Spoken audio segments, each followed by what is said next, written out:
எனக்கு வந்து குடி வந்து ரொம்ப அது தெரிஞ்ச விஷயம். கொஞ்சம் அப்படின்னு தப்பிட்டேன். இல்லன்னா நானும் ஒரு பாட்டில் ராதா தான்.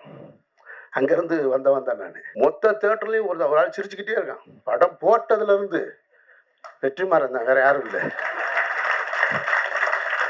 சிரிக்கிறதுனா எப்படி? இந்த லெவல்லாம் இல்ல. அவர் இப்படி தட்டுறாரு, அப்படி தட்டுறாரு, எந்திரிக்கிறாரு. என்னங்க இப்படி நான்லாம் சிரிப்புன்னு பேப்பர்ல எழுதியிருந்தாலே சிரிப்பேன். இது என்னங்க இவ்வளவு? அப்படின்றாரு. வந்து குடிய பத்தி ரொம்ப சிலாகிச்சு பார்த்த படம் 2016ல ஸ்பிரிட்னு ஒரு மலையாள படம் மோகன்லால் சார் நடிச்சது. அந்த படம் பார்த்துட்டு கருப்புள்ளியப்பன் தான் அந்த படம் பார்த்துட்டு ரொம்ப நல்லா இருக்கு நீங்க பாருங்கன்னாரு. எனக்கு படம் பார்த்த உடனே அந்த படம் ரொம்ப பிடிச்சி போய் அந்த படத்தோட ரைட்ஸ் வாங்கிட்டேன். நான் போய் அந்த ரைட்ஸை வாங்கிட்டு ரீமேக் படம் பண்ணுற ஐடியாவே கிடையாது லைஃப்பில். எந்த கதையாக இருந்தாலும் நல்லதோ கெட்டதோ குப்பை கதையோ நம்ம கதையிலே எடுத்துருவோன்னு. சரி, முதல் முறையாக இந்த ஸ்பிரிட்டை வந்து ரீமேக் பண்ணலான்னு சொல்லிட்டு அதை வாங்கி வச்சுக்கிட்டு ஒவ்வொரு ஹீரோவாக அப்ரோச் பண்ணேன். எனக்கு தெரிஞ்ச எந்த ஹீரோ ஒத்துக்கலை. இவ்வளவு மோகன்லால் சாரை விட இவங்க யாரும் பெரிய ஹீரோக்கள் கிடையாது இங்கே இருக்கிறவங்க. அப்படி இருந்துமே அவர் பண்ணினதை இங்கே ஒத்துக்க தயாராக இல்லை. சரி, நான் அதோட அப்படியே வச்சுட்டேன்.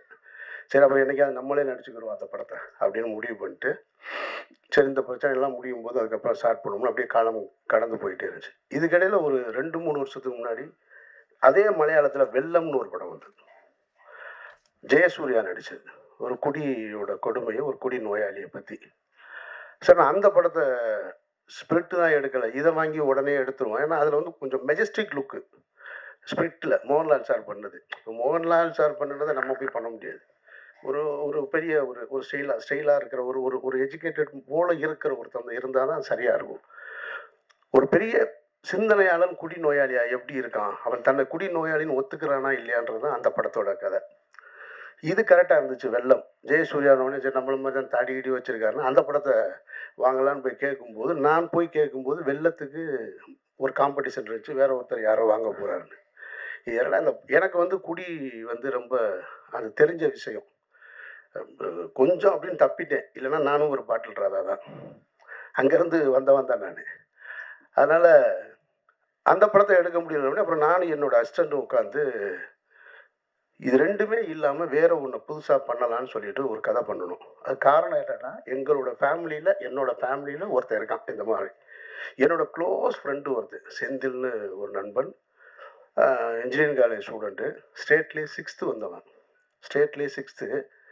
அவன் நாசமாக போனது குடியில் தான். அதுலேருந்து மீளவே இல்லை. இது மாதிரி என்னோட பழகிய பல பேர் வந்து மீள முடியாத குடியின் அடிமையில்ன்னு இருக்காங்க. என் காலேஜ் ஃப்ரெண்ட்ஸாக இருக்கட்டும், என்னோடய ஃபேமிலியில் ஒருத்தர் இருக்கான். அப்போ மதுரையில் நரிமேட்டில் ஒரு இதே மாதிரி டிஅடிக்ஷன் சென்டர் இருக்குது. அதை நடத்துகிறவனும் என் ஃப்ரெண்டு தான். அவன் முன்னாள் ட்ரக் அடிக்ட்டு. அவன் தான் நடத்துகிறான் அதை.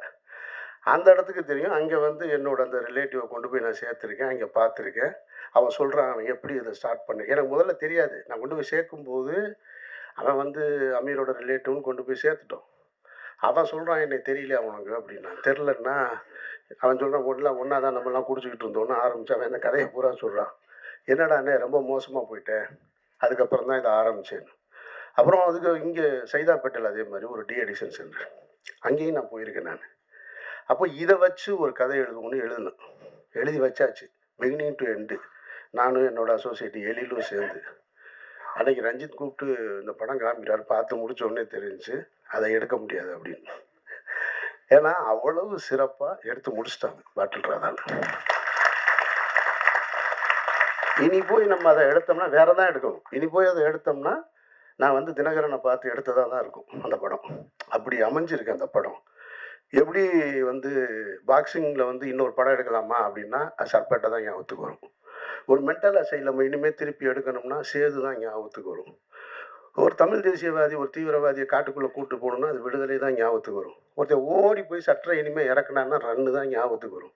அதுபோல் டிஅடிக்ஷன் சென்டர்னு தமிழ் சினிமா ஒரு படம் வந்துச்சுன்னா அது இந்த படத்தை தான் ஞாபகம். அப்படி ஒரு படம் அது மிகச்சிறப்பாக. அதாவது ஒரு ஃபர்ஸ்ட் ஹாஃபை வந்து இவ்வளவு அழகாக என்கேஜ் பண்ண முடியுமா?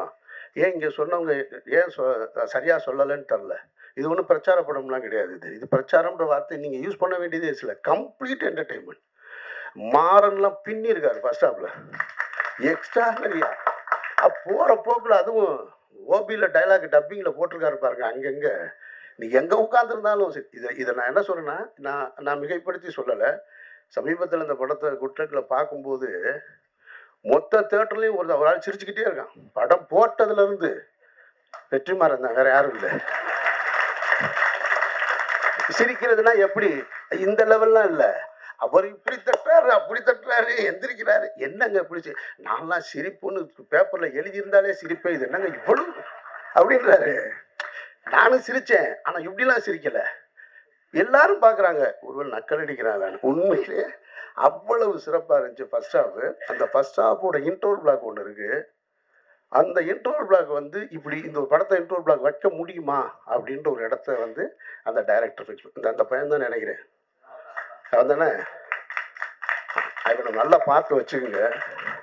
நான் விளையாட்டுக்கு சொல்லலை. அவன் இன்ட்ரோல் பிளாக்ல ஒரு வேலை பார்க்குறான், மொத்த பேரையும் பயமுறுத்திட்டான். அவ்வளவு சிறப்பாக போட்டான். சரி, இப்படி ஒரு ஃபர்ஸ்ட் ஹாஃப் வச்சுட்டு செகண்ட் ஹாஃப் என்ன இருக்கும் அப்படின்னு போனால் டெட் கான்ட்ராஸ்டாக ஒரு எமோஷன் படம் ஃபுல்லாக. இப்போ நமக்கு ஒரு டவுட் வந்துச்சு, இப்படி ஒரு ஸ்க்ரீன் ப்ளே எப்படி எழுத முடியும்? கம்ப்ளீட் என்டர்டெயின்மெண்ட்டாக இருக்குது. படத்தோட பிகினிங்லேருந்து இன்ட்ரோல் வரைக்கும் ஒரு இடம் கூட அவங்கள வந்து சும்மா இருக்க விடலை. ஜான் விஜய் எல்லாம் வந்து அப்படி பிரமாதப்படுத்திட்டார். பிரமாதமாக அந்த கேரக்டரு. இதில் இந்த ட்ரெய்லரில் ஒரு ஷாட் வந்துச்சு இல்லையா, அதான் அவரோட இன்ட்ரோடக்ஷன் ஷாட்டு. அவ்வளவு அழகாக, அவ்வளவு மெச்சூர்டாக. நான் சொன்னேன் இல்லையா மதுரையில் என்னோட ஃப்ரெண்டுன்னு, அவன் கேரக்டர் தான் ஜான் விஜய் பண்ணியிருக்காரு. இந்த செகண்ட் ஹாஃப் என்னடான்னா அது வேற ஒரு ஏரியாவில் இருக்குது, கம்ப்ளீட் எமோஷனில் இருக்குது. இப்போ லிங்கு சொன்னார் இல்லையா, அவன் போயிடக்கூடாதுன்னு. அந்த காட்சி இன்னொரு இடம். அதாவது புருஷன் எனக்கு காசு கொடுத்து அனுப்பிச்சிட்டு அந்த சஞ்சனா உட்காந்து சமைச்சிக்கிட்டு இருக்கிற ஒரு சீன் இருக்குது. அந்த சமைப்பாங்க, அந்த மீன் பொரிச்சிட்டு வச்சுட்டு பிள்ளைகளோட வந்துடுவான் அப்படின்னு. இந்த வரலேன்ட்டு போனவன் கூட 2 குடியானோட இந்த சைக்கிளில் போவான் பாருங்க, அப்படியே போயிட்டு நான் இந்த வந்துடுறேன்னு. அதெல்லாம் நான் பார்த்துருக்கேன், வாழ்ந்துருக்கேன், எல்லாமே தெரியும். இந்த கேரக்டர் வந்து இப்போது குரு சோமசுந்தரத்தை தவிர தமிழ் சினிமாவில் இந்த கேரக்டர் நடிக்கிறதுக்கு நடிகனே இல்லை. நான் யாரையும் குறைத்து மதிப்பிட்டு சொல்லலை. நீங்கள் படம் பார்த்துட்டு நீங்கள் முடிவுன்னு சொல்லுங்கள். இவ்வளவு சிறப்பாக ஒருத்தன் பண்ண முடியுமா? பண்ணியிருக்காங்க. சரி, அவங்க ஹீரோயின் சஞ்சனா, அவங்க வந்து முதல்ல நமக்கு ஹீரோயின்னா வேற மனநிலையில் தானே இருக்கும். அப்படி இருக்கணும் ஒன்று. ஒரு கேரக்டராக சிம்பிளாக ஒரு நடுத்தர குடும்பம், ஒரு மிடில் கிளாஸு, அவங்க தன்னுடைய கணவன் எப்படி இருக்கணும்னு ஆசைப்பட்டாங்க, ஆனால் இருக்க முடியலை, அவனோட வாழ்ந்துக்கிட்டு இருக்கிறது. ஒரு கட்டத்தில் பிரிஞ்சுட்டு நான் அந்த சீனை ரொம்ப ரசித்தேன். நான் இப்போ நம்ம எழுதுனா கூட அதை அவ்வளோ தைரியமாக எழுதுவோமான்னு தெரில. குரு சோமசுந்தரம் வந்து நான் திருந்திட்டேன் அப்படின்னு சொல்லி அவங்க வேற ஒரு லைஃப்பை தொடங்குறதுக்காக நின்றுட்டு இருப்பாங்க. அப்படி நடந்து வரும்போது அவனை பார்த்துட்டு புருஷன் நிற்கிறான்னு பார்த்துட்டு அப்படி திரும்பி வருவாங்க. வந்தவுடனே நான் திருந்திட்டேன், நம்ம உன் கூட வாழணும்னு ஆசைப்பட்றேன், வீட்டுக்கு போகலாம் அப்படின்னு உடனே நம்ம என்ன செய்வோம்? சரி வாங்க ஆக்கா, கணவனே கண் கண்ட தெய்வம், கல்லானாலும் கணவன் புல்லானாலும் புருஷன். செம்ம டைலாக் போடா நாயே, எக்ஸ்ட்ரானரி. நீ திருந்துவ, இதை நீ சொல்லுவ, நான் வந்து கேட்கணுமா? என் 10 வருஷ வாழ்க்கையை தொலைச்சிட்டேன்டான்னு ஒரு பொண்ணு சொல்கிற அந்த இடம் இருக்கு பாரு.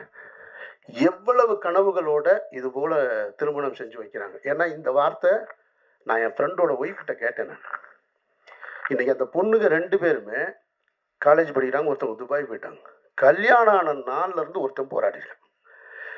ஒரு பொண்ணு போராடி அவனை மீட்டெடுக்கவே முடியலை கடைசி வரைக்கும்.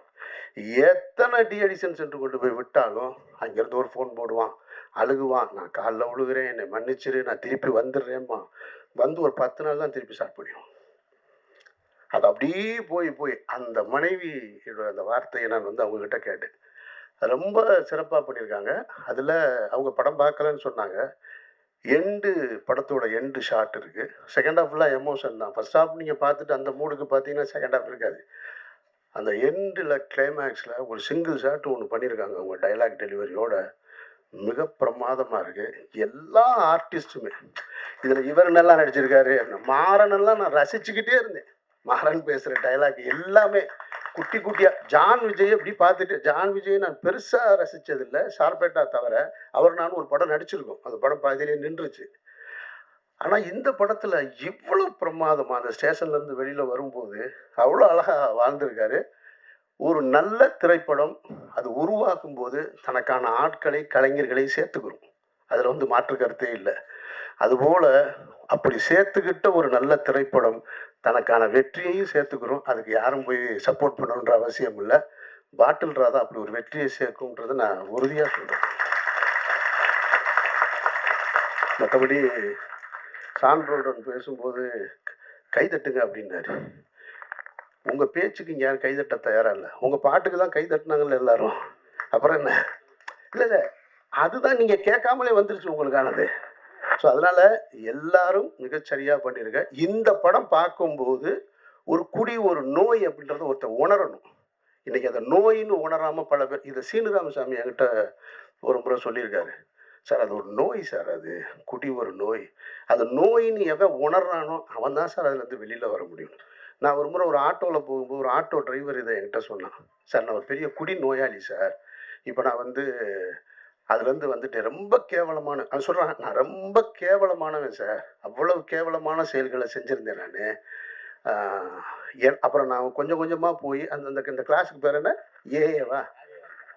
ஏஏ, அந்த ஏஏ கிளாஸுக்கு போய் அவன் சொன்னான் என்கிட்ட, இப்போ நான் வந்து கிளாஸ் எடுக்கிறேன் சார். நான் போய் அந்த அந்த மானக்கேடான விஷயத்துலேருந்து ஒரு மனுஷன் எவ்வளவு அவமானப்பட முடியுமோ அந்த அவமானத்துலேருந்து மீண்டிருக்கேன்னு சொன்னால், அதுபோல் இந்த படம் பார்க்குறவங்க மீளலும் அப்படின்ற ஒரு நம்பிக்கை இருக்குது. அதுக்கான படமாக பாட்டில் ராதா அமைஞ்சிருக்கான்னா நான் மிகைப்படுத்தி சொல்லலை. படம் சத்தியமாக அமைஞ்சிருக்கு. வாழ்த்துக்கள் ரஞ்சித் தன் குழுவினருக்கு, இயக்குனருக்கு என்னுடைய நெஞ்சார்ந்த வாழ்த்துக்கள். நன்றி.